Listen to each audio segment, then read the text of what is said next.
once you get your first product out, then it's actually really important to make sure that customers love using your product. And if they don't, and you keep on raising money, but nobody wants to use your thing, what do you think is going to happen? Welcome to the Tech for Non-Techies podcast. I'm your host, tech entrepreneur, executive coach, and Chicago-based MBA, Sophia Matveeva. My aim here is to help you have a great career in the digital age. In a time when even your coffee shop has an app, you simply have to speak tech. On this podcast, I share core technology concepts, help you relate them to business outcomes, and most importantly, share practical advice on what you can do to become a digital leader today. If you want to have a great career in the digital age, this podcast is for you. Hello, smart people. How are you today? Today, we are going to talk about product storytelling.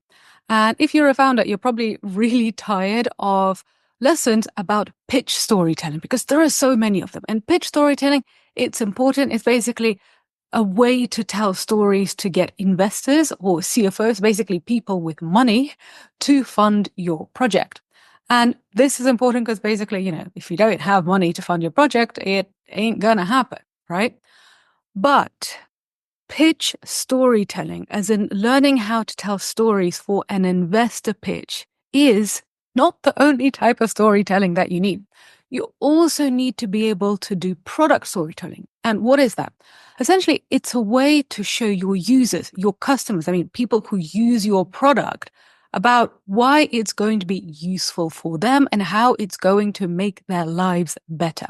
And I find that in a lot of this kind of innovation school discourse, this is often forgotten, and there's a huge emphasis on pitch storytelling and basically an overemphasis on investors. And I don't like this. I don't like this for two reasons.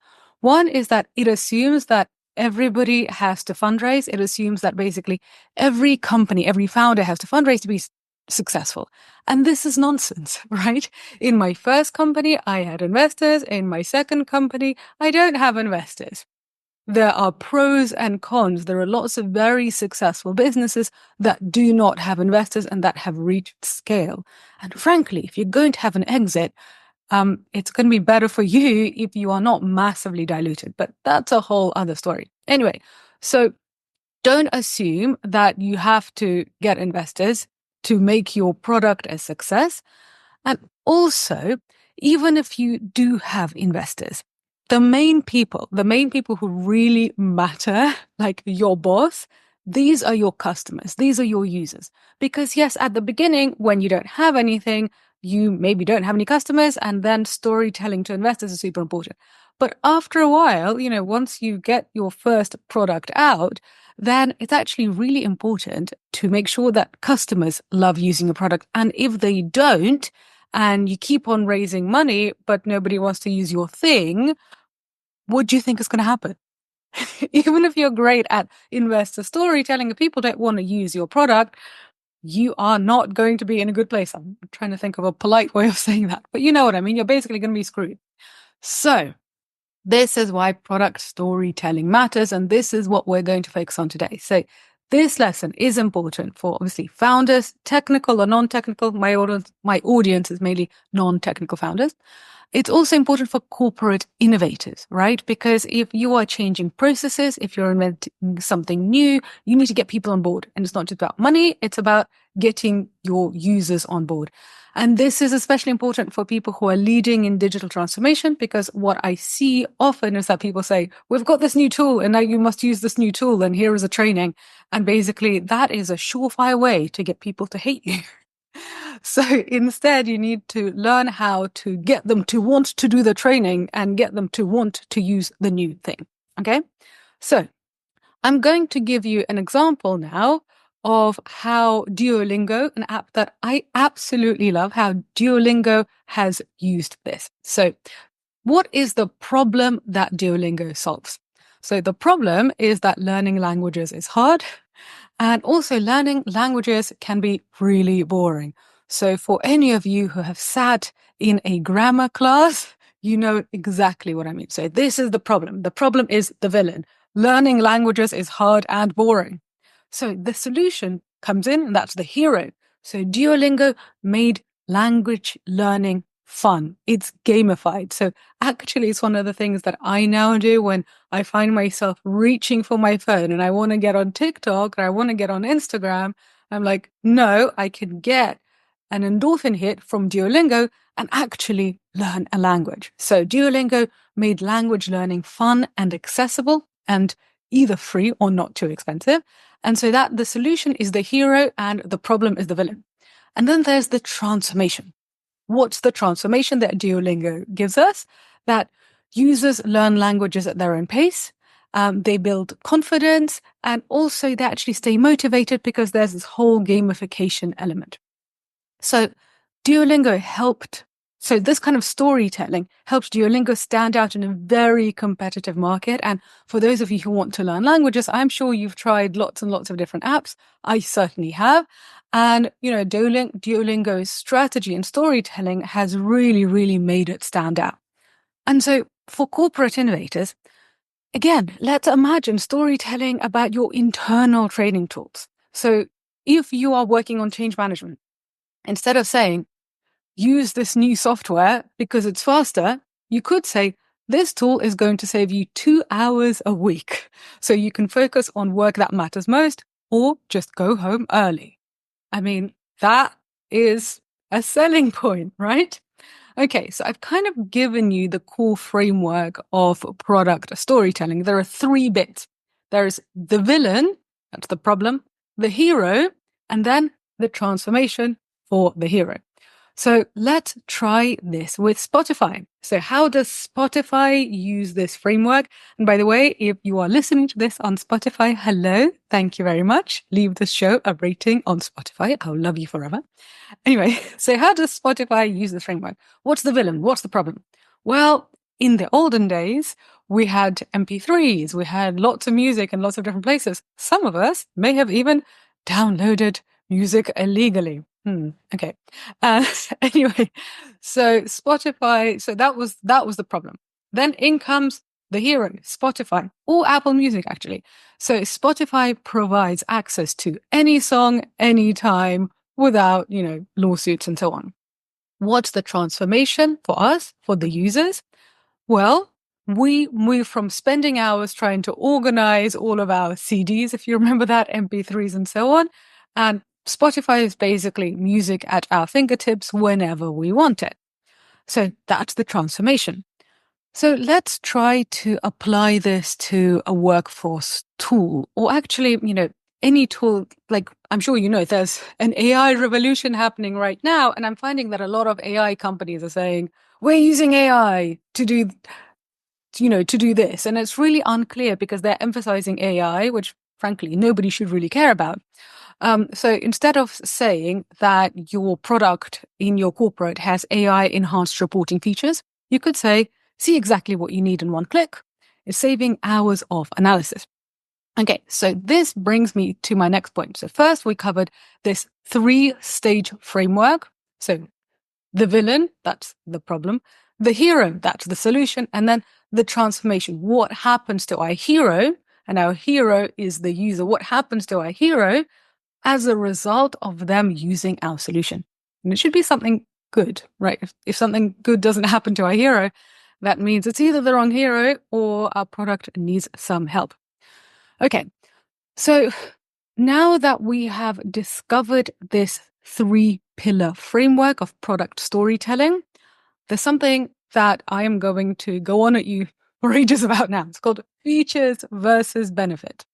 Now, if you are a product maker, and I don't care if you're a founder, if you're a corporate innovator, if you're a hobbyist, whatever, if you make things, you kind of fall in love with the thing. So you fall in love with your features. And I totally get it because you're making it, you're putting your creativity into it. If you've got a team together, you're putting all of your heads together on this, you're researching, you're thinking. And so then when it comes out, you really want to tell people about the features that you've made, because also, frankly, some of these features are really complicated and took a lot of intelligence to create. I get you. I have done this. Now, I have a really disappointing thing to tell you is that users don't care. They don't care. So, talk to other people, talk to people like me about the cool stuff that you're making, because we like to nerd out on this. But your users and your customers, they don't care about the features. They care about the benefits. So let's have a look at WhatsApp. So WhatsApp says to us that it has end-to-end encryption. And I mean, some people do use WhatsApp for end-to-end encryption. I mean, I'm not one of those people. I suspect that you're probably not really one of those people. So if WhatsApp just goes around saying we have end-to-end encryption, like for most people, that's not going to mean anything. So, what are the benefits that WhatsApp brings to our lives? Well, WhatsApp allows us to make phone calls to other people who have WhatsApp in any country, basically for free, which means that if you are an immigrant, a worldwide traveler, you can stay in touch with all of your friends, no matter where they are, without having to pay extortionate international calling rates. Okay? So, this is an example of how if you lead with your features rather than your benefits, then your customers will just switch off and they'll get really bored. And this is especially, I'm saying this especially for the AI founders right now, because yes, love AI, love using AI, it's amazing, all of these things. But your customers are not necessarily going to care that you are using AI to do something. What they care about is the time that you save them, the stress that you save them. They care about the fact that maybe you're minimizing mistakes. So always think about the benefit, and the benefit, that's the transformation. So let's think about Uber. Uber's product story is get a what do they say? They say actually tap a button, get a ride. Okay. So that is Uber's product story. And it's really, really clear because it basically makes us think, okay, what did we have to do before Uber? We had to stand in the rain to get a taxi. We had to get taxi numbers. It was all a nightmare. Now you get your phone out, you tap a button, and a taxi magically appears. Now, these are all benefits. In order to create this, Uber had to have a ratings mechanism. It needed to have a matching algorithm. It needed to actually pay taxi drivers to ride around in a city when they were launching to make sure that there was always a driver available. I care about this because I find it interesting, and frankly, because I'm an innovation teacher. So I find this really interesting. But as a user, I don't care. I just want to get my phone out, get a ride, and make sure that that driver doesn't kill me, right? So these are the benefits. Okay, so I think we've kind of got the point now. So now let's take it over to you. So how are you going to implement this? So number one, I've got some ideas for you. Number one is let's play the App Store game. So you could take any app on your phone right now and just look at the features in it and then just think about, okay, what is that benefit? So for example, let's think about Instagram. So Instagram has AI enhanced photo editing. I mean, that just sounds really boring. But so that's the feature, AI enhanced photo editing. What's the benefit? Make your photos look amazing with one tap. What's the benefit to me? Basically, it's like, well, you don't have to wear makeup and your skin is going to look flawless. That is wonderful. Love that. If somebody says AI enhanced photo editing, even if you understand it, even for somebody at my level of understanding, I still have to kind of stop and think exactly what it is. And you don't want your users to stop and think exactly why it's useful for them. You want them to go like, oh my God, yes, please give this to me. I need it. So let's play the App Store game to understand how to translate features to benefits. Another thing that you can do is actually look at the iPhone and iPhone launches. So iPhone launches are really, really spectacular storytelling events all the way back from when Steve Jobs was doing it to now. And yes, they are, feats of engineering and feats of design, but actually when they're being launched, there's a lot about product storytelling. And basically, it's all about how do you make users feel? Why do people want to use your thing? So, for example, they could say, in this new iPhone, we've got a 12 MP camera. I mean, I don't know what that means. Maybe you do, but most people don't.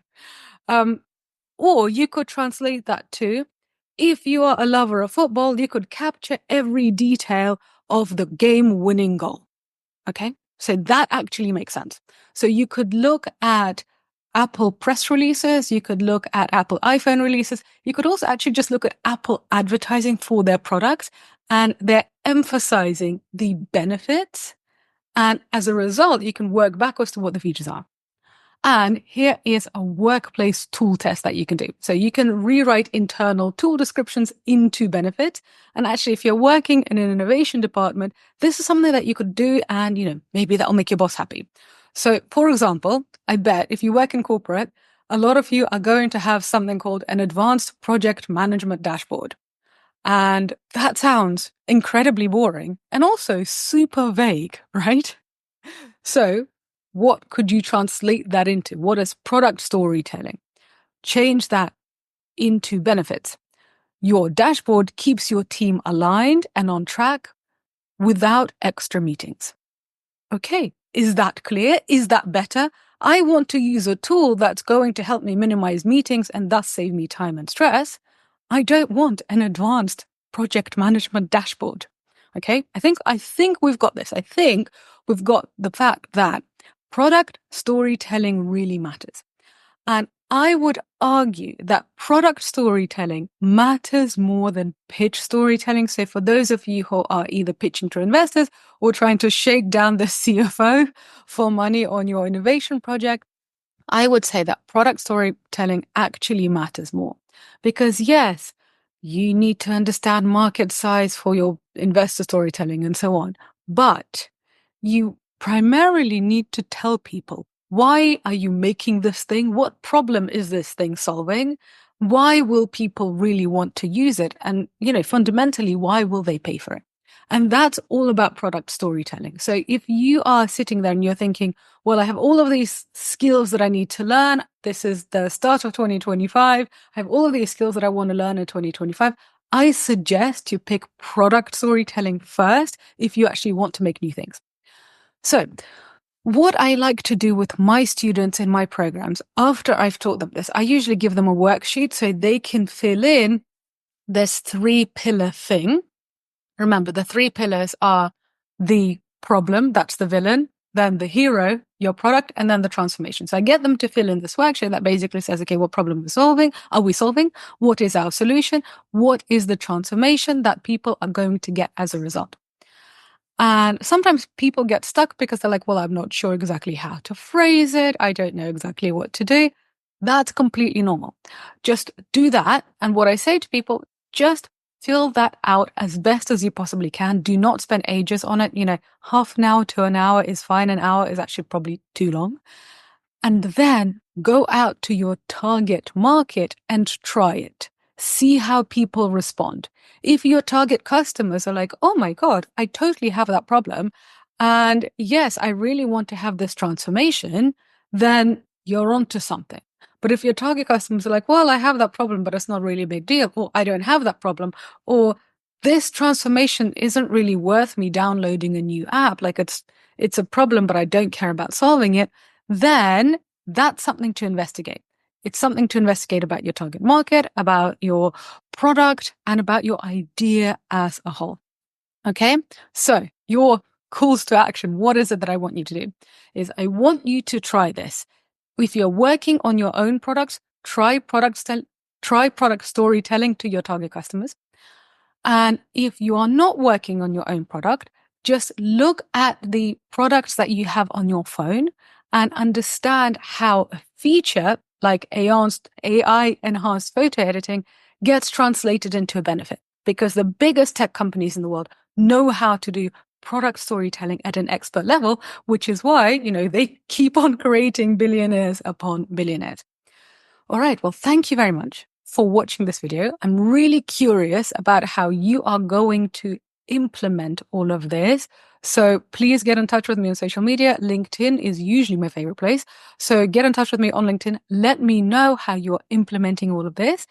And also what I would really appreciate is that you subscribe and tell your friends about this. And if you're watching on YouTube, then please like this video, because it really helps if you just press like. It really helps basically spread this content to other smart people so we can spread this knowledge and spread this free education and make the world a better place. Okay, on that note, thank you very much for watching. I love you, and I'll be back in your delightful smart ears next week. Ciao!